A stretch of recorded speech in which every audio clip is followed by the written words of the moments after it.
Je présente François Chantier, lieutenant à la brigade des mineurs, le lieutenant Jean-Paul Boer. Bonjour. Bonjour.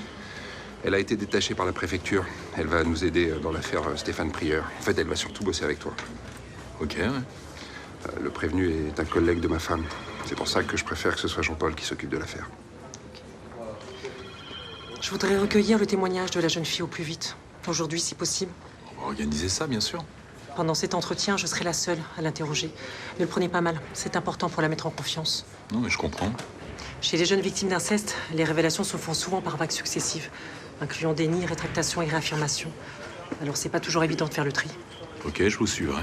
Par contre, quand on interrogera le père, ce sera l'inverse. C'est vous qui mènerez l'entretien. Ça me va.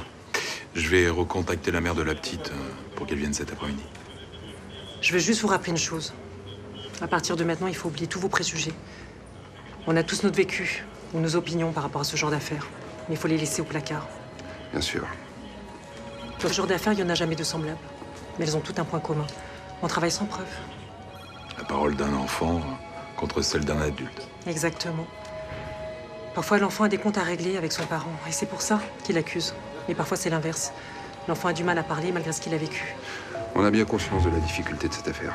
Si vous saviez ce que j'ai vu, tout est possible. Parents manipulateurs, enfants menteurs. Ou au contraire, complètement détruits par le mensonge. Bah écoutez, je vous tiens au courant dès que j'ai fixé un rendez-vous avec Zoé Prieur.